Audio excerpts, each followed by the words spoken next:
And a good morning to you. Welcome to Community Voices. I am your host, Ron Holland. The Queen City has emerged as a formidable hub for entertainment, nightlife, fine dining, concerts, sports, and more. While Atlanta and Virginia have a robust attraction, Charlotte is shining brighter than her regional rivals. With all the great things Charlotte has to offer, critical to her success are efforts to substantially increase economic mobility and social capital. Enter the Power Mixer, which aims to reshape Charlotte's culture and elevate it to the thriving, successful city Charlotteans envision. Joining me in the studio this morning is Jelani Hill, CEO of the Brand New Script Agency, which is one of the premier booking and branding agencies in Charlotte with clients in entertainment, sports, and fashion. And in the interest of full disclosure, Jelani and his agency is responsible for landing a lot of great guests on my show. He's a good friend, and he is here for an interview about the Power Mixer event that he will be moderating on July 17th, and I am excited about it. Jelani, welcome back to the show, sir. Listen, thank you for having me, Ron. You know, anybody that calls me Jelani, they know me for real. Oh yeah. I got your personal phone number, sir. I can call you at 2 o'clock in the morning, and you will answer and then hang up. Listen, I thought it was my daddy talking about me over there, so I said Jelani. What's up, Ron? How you doing? I'm good, man. You know what? I was wrestling with this morning. It was literally about 4 o'clock. And I said, usually when Jelani booked guests, I have some trick questions in there and just to kind of throw him off. And then I kept debating. I said, you know what? Should I throw him some ringers?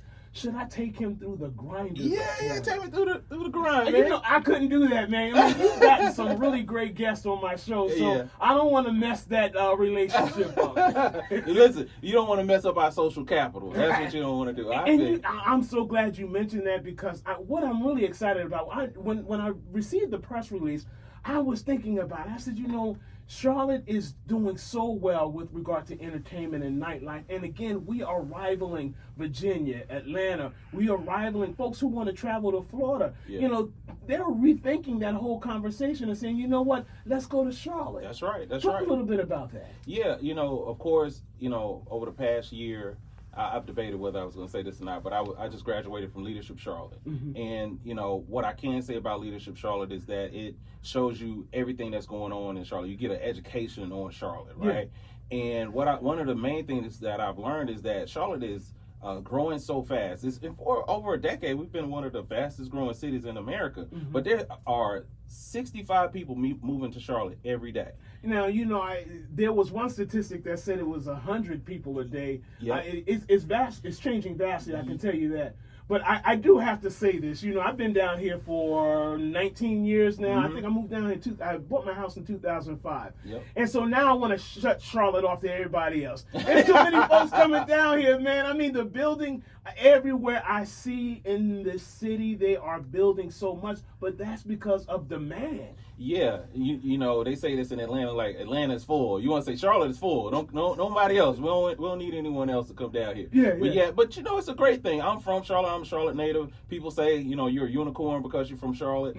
And I remember, man, when you can really respect this, when Charlotte was had one urban radio station, and you would get your gospel on Sunday, you get your quiet storm at night. And so Charlotte has come such a long way over the past 20 years. It's funny that you mentioned being here close to 18 years or so. I moved back to Charlotte in 2006. And so our time here is kind of parallel. So yeah, it's good to see Charlotte growing at the rate that it is. Now, the Power Mixer, it's safe to say we're not talking about gin and juice.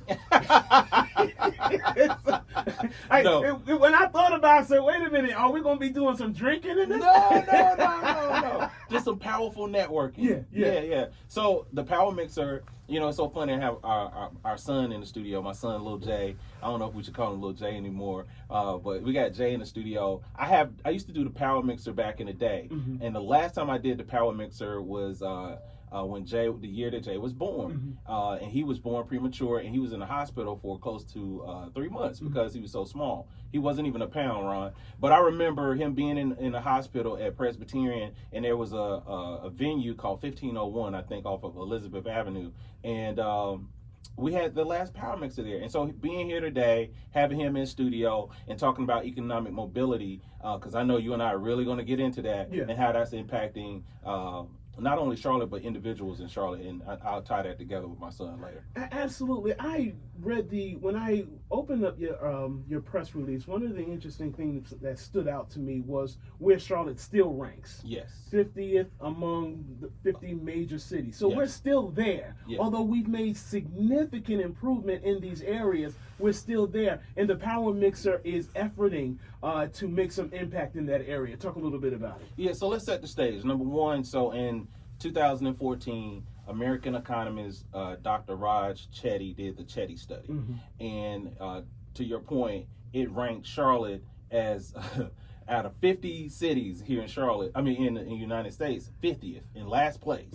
And what that did is set the whole city on upside down. And so now what you've had happen, everyone from the mayor, the city, corporations, nonprofits, everyone is working to change economic mobility in Charlotte. Now, of course, Ron, who do you think suffers the most relative to economic mobility in Charlotte? Our people. That's right. I want to sing that, by the way. Yeah. and more specifically, Black boys. Yeah. And so what when you look at economic mobility, and Dr. Raj Chetty, in honor of the 10-year anniversary of the Chetty study, he came here earlier this year, and in his talk at UNCC, he talked about there's one thing, because there's many elements to economic mobility, where you stay, where you go to school, who you marry, all that kind of stuff. But he said the number one thing, and I went down there, and after his talk, and I asked him specifically about this, he said social capital is the number one thing. I don't know if you know this, but there's a lot of us that grew up here in Charlotte that were bused. I grew up off of West Boulevard, but I went to school at Old Providence off of Providence Road. I went to Carmel Junior High off of Park Road, South Mac, which is down the street as well. And what we talk about with social capital is not enough just to be adjacent to someone. Hey, I'm in the same classroom as them, but it's about what relationship do we have. Right. And I do want to give you an example of social capital. Like you just talked about us being friends, you and I are doing business together. Having a relationship with you, Ron, it's not just, hey, we're counterparts in the industry. No, like when I call Ron and I say I have someone that I want to have you interview, of course I have to respect the profession. They have to be a quality person, right? Yeah. But also, it's hard to have relationships in the media. And so I have your personal cell phone number. I know, I come up here to the station and talk to you. And because of that, I can build a viable business, right? Absolutely. Me having a viable business benefits my son, so I can take care of him, right? And so that is social capital, having a deep relationship with someone, and not just saying I know someone, but having a great relationship with them. And when you talk about social capital, one of the interesting things that rings out to me with regard to even the term is the fact that we are suffering in this area in numbers that really blows my mind. When you think about the ability to network, the ability to take advantage of that networking, one of the things that's so fascinating to me is that particularly those who are starting their own business, they don't seem to make that a priority, and that's why we're suffering in this area. Yeah, and it's really prevalent here in Charlotte. Here's why. Another thing I was saying, when I was growing up here in Charlotte, everybody would talk about Charlotte being the next Atlanta, or would say Charlotte's going to be a big city one day.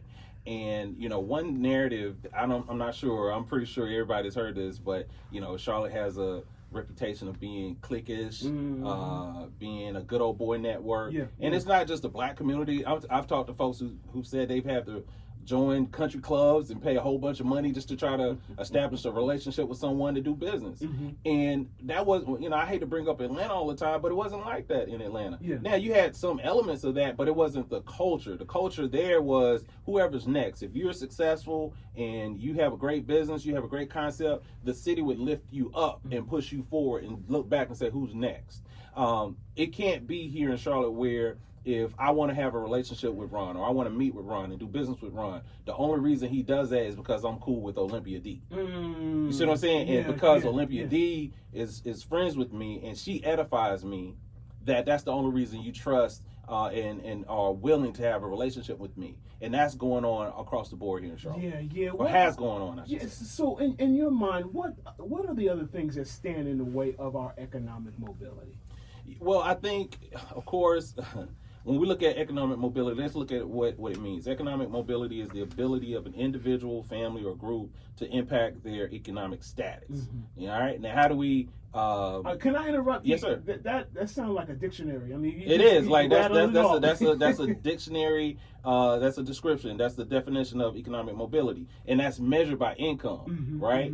But when I think about economic mobility, I think about the fact that how can we have a great relationship? I think about my own career. I mentioned you. But one day I'm coming out of the house, right? And I'm not a publicist yet. I have a magazine that I'm publishing. I'm working with my dad in the sign business. I just get back from Atlanta, maybe a year or so into this at this point in time. And I hear Attorney Ken Harris on the radio, right? And, you know, he's talking about working with Beyonce's dad, Matthew Knowles, and Babyface, and Magic Johnson for 20 years. And so I was like, who is this dude, right? And he's right here in Charlotte at the North Carolina Music Factory. I call him up, say, can I interview you? He says, yes. We hit it off and become great friends. He invites me to be on his radio show that he was doing. He asked me if I would work on a Winans project, is doing PR. But me working with him being so gracious enough to allow me to be beside him, it impacted my life because I was able to establish my PR business, do handling all of his media relations, as well as, you know, two big things. I remember being in Matthew Knowles' office in Houston and looking at the glass case of the VMA Awards, the MTV Awards, the Grammys that Destiny Child had won. And the other thing is I'm a big Carolina fan. And I remember being in Coach Hatchell, the former coach of the women's basketball team up at UNC, and like being in her house. And those things impact you. So when I look at economic mobility, it's that relationship that you have with someone who could do something for you and impact your business and career. Absolutely. And speaking of Ken, one of the interesting things, he was on my show when we were at the old place. He was on my show, and coming full circle, think about how not only was he on my show talking about his book, when I had my book release back in 2017, he let me do the book release at his place. And so those are the kinds of relationships. And when we're talking about economic mobility, we're talking about opening the door for other people. Now, he could have been stingy and said, nah, man, I don't know you that well. Yeah, but he opened the door for a lot of people in this city. And he could have charged you a whole bunch of money to do it. Yeah, well, because I know Jelani.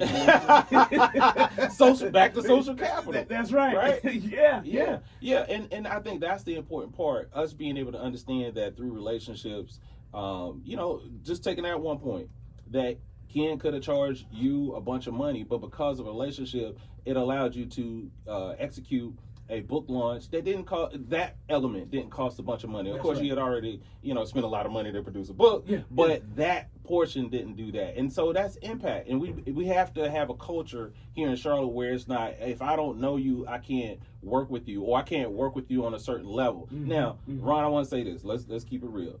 Now, everybody doesn't have sense. You can't do everything for everybody. I understand that, right? But sometimes you gotta let Pookie go. Yeah. So I get that. But if I'm willing to listen, if I work hard, if I'm talented, if I'm willing to learn, like all those types of things, that should garner some level of support from someone. And that support doesn't have to be where Ron has to, or anyone has to go all out of their way to help someone or support someone. But what's easy for me? You know what I mean? Like, yeah, it's easy for me. Like, for me, like, it's okay for me to donate a campaign to a grassroots nonprofit, like, and that benefit them, and so things like that. Listen, in the interest of full transparency, I want everybody who are listening to know this. So about 3 years ago, I was taking a carpentry class. Yes, sir. And I was so frustrated with the trajectory of my radio career. Really? And I called you from class. Now, you remember the conversation? Yeah. You literally talked me out of making some really bad choices about my radio career. Really? I was you don't remember? I remember this, but I'm saying, is that the impact? Yes, because I was on the verge of literally coming off the air. I was going to tell folks, you know what, this is it for me. I'm launching something new. And you said, Ron, you got to understand the impact that you're having on everyone else in this business. And I just want to thank you publicly for that, because again, my voice, I have to tell you, we've had some really great people on my show. You've been able to book booked some really great people on my show. We built this relationship primarily because you are someone who I look up to. You are someone who I admire. I know I have a lot of publicist friends, but you are the one that I call the most when I need someone. Wow, man, I really appreciate that, Ron. Yeah. Listen, I was thinking about this morning, man. I really value our relationship when I was thinking about social capital. Like, I'll say this publicly. Listen, everybody that we represent isn't a superstar. Right. You know what I mean? Yeah. And so there's been some times where it's like, okay, I hope Ron will speak to this person. But because of our relationship and because of the hard work we try to put into every client, you have respectfully and graciously taking folks on and interviewed them, and that's because of our relationship. Now it is my responsibility to make sure that they played a part and that they're who they need to be, because we want to give great information out to the community.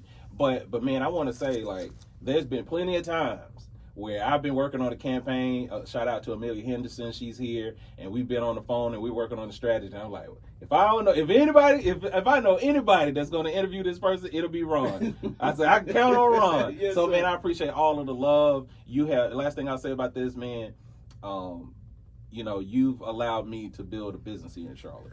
Because of our relationship. So I thank you for that, bro.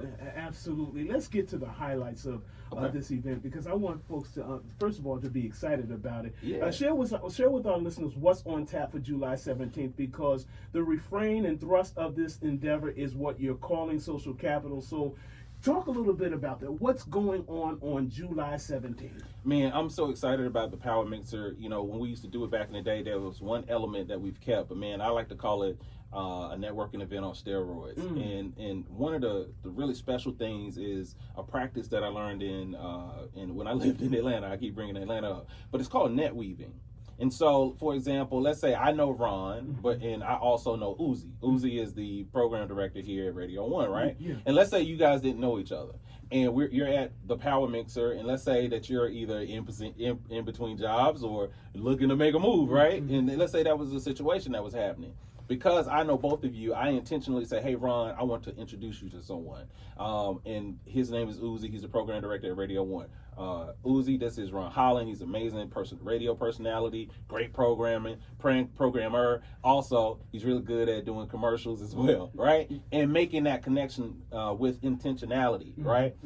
That's what we do. So we'll have net weavers at the event that will make connections. We'll have a list of folks that we want to make sure that we introduce to each other. The other thing is we're going to have business shout outs. So I'll have a microphone. I'm like, we got Ron Holland in the building. He works at Radio 1, does the Community Voices show. Any of you have great nonprofits, you want to go talk to him, introduce yourself, he may want to interview you. We also have a Power Mixer podcast. So while we're at the event, we'll have a live podcast going. People can go on there and talk about their business, promote their business. Everything at the Power Mixer is set up for people to promote their business. Last thing I'll say is that we're going to have a power panel discussion. I cannot not mention these wonderful folks that we'll have on the panel talking about social capital. Davita Galloway, the amazing Davita Galloway from Dup and SWAT. Elizabeth McKee, she is the executive director of Leadership Charlotte. She's been there for 20 years. And when I tell you the who's who of Charlotte in politics and business have been in Leadership Charlotte, she's been their leader and helped develop them into leaders. Last thing I'll say is Kenny Robinson, the freedom fighter. If you seen anybody going off on city council, that's Kenny. It's Kenny. I'm sorry. No, go ahead. I remember, I'm a huge fan of The Wire, so I kind of mentioned this earlier on. When somebody's name ring out, his name rings out. Yeah. Kenny Robinson from Freedom Fighting Missionaries. He'll be there. And let me say this. The trajectory of that brother is amazing. Kenny was, the term that they use is justice impacted. He spent a long time in prison, came home, I guess maybe 6 or 7 years ago. From coming home from prison to what he's built. He's got $1 million from the city of Charlotte to build affordable housing here and make Charlotte a second chance city, as well as sitting down with Hugh McCall. Like that is, when you talk about social capital, he can talk about that from a perspective that many can't. And last thing is Mark Paris from the Charlotte Center for Humanities. and civic imagination. A wonderful guy. He's a professor at Johnson and Wales as well. So that's going to be, it's a lot, man. We're going to do a lot at the Power Mix. You know, we have no shortage of movements in our community. What's going to distinguish you from the other movements that promise a brighter future for our community? You know, for me, I think it's just about me doing my part. You know, I want to say this, you know, leading on opportunities. Sherry Chisholm, shout out to her, and all of these, you know, wonderful organizations in Charlotte are doing a great job relative to this subject. You know, for me, I just want to do my part. I think that this is something I am passionate about. I'm passionate about social capital in Charlotte. I believe, this is just me, I believe that social capital, after talking to Dr. Raj Chetty and understanding that social capital is one of the most important things that we can do to change economic mobility for folks like my son and his future, is I can go in and I can make people connect. I know a lot of people in Charlotte, and they may not know each other, and that's the impact that I can have. And we all have to find the area that we're passionate about and see how we can impact that. And so I'm just doing my part. Absolutely. Looking 5 months or a year from now, what metrics do you have in place to determine if this event and the other events that to follow, how will you gauge the success of these events? I think, you know, the first thing that I'm going to look at is the culture in Charlotte. Mm-hmm. Do we have a spirit of working together? You know, if I'm still hearing that, you know, or experiencing that the only way that I can get a meeting is someone else edifies me, then I feel like we'll have a lot of work to do. Mm-hmm. But, you know, Ron, I'll say this. I've been pleasantly surprised that people aren't just RSVPing for this event. They are RSVPing and saying, I am so glad that you're doing this type of an event. I've been looking for this type of an event in Charlotte. And so the metric that I'll look for, number one, is, you know, how fast the Power Mixer grows, how many people are in attendance. And the last thing I'll say about that is I just don't want to build an event. I want to build a community. And so we'll do other things where we'll have online connections where people can be able to go to thepowermixercharlotte.com and build connections, make connections via that as well. So that's how I'll look at it. You know, you mentioned cliques earlier in Charlotte. Consider the social, political, and racial divides in Charlotte. Is reshaping even possible, or are your efforts exclusive to the black community? I was wondering about that. So in other words, do we get the NASCAR folks interested in the Power Mixer? That kind of question. Yeah, you know, it's a great question. You always have a great question, right? You slide it in right now, right? No, this is not just about black folks, right? And I am intentional about that. Everything that I'm even doing, from the marketing for this event, from the PR for this event, to the panel for this event. Like, Mark Paris is white. Elizabeth McKee is white. Kenny Robinson, he's from the trenches, right? Davita Galloway is from the creative space. And I have a different perspective where I've kind of built relationships with all types of folks. And so the whole premise of it, and to change the culture, has to have folks from all walks of life to be able to connect so that we can impact Charlotte. Charlotte is not what it once was. When my mom and dad, they're Charlotte natives. They've lived off West Boulevard since 1969, right? And so that area has gone through being a all white since when they moved in, to being depressed, right? And in a corridor of opportunity, like the city of Charlotte says. And so what I want to be able to do is have all of us come together. That's the only way we can change the culture. Absolutely. And one more time, the Power Mixer is taking place on July 17th from 6 p.m. to 9 p.m. It's at Junior Achievement within Camp North End. That's 1701 North Grand Street, Suite 100. And I want to make sure we say this, Ron, it is absolutely free. All you got to do is go RSVP at the Power Mixer CLT at gmail.com. That is the Power Mixer CLT at gmail.com. If any of our listeners would like to know more about the upcoming Power Mixer event, or about Brand New Script as an agency, where should they go for the information? Yeah, they can go to brandscriptpr.com. That's BRAND, the letter U, SCRIPT, PR.com. All right. Jelani Hill, I get an opportunity to call you. Usually folks call him Jay. I know the brother so well, I can call him Jelani. Yeah. And shout out to all of our folks that's from Charlotte, because if you say Jay Hill, they may not know him. You say Jelani, oh, I know Jelani. Absolutely, my friend. Thank you so much for coming to the show. Man, thank you so much for having me. I appreciate it. Absolutely. We're gonna take a quick break. When we come back, I'll wrap up the show. This is Community Voices with your host, Ron Holland. We'll be back in a moment.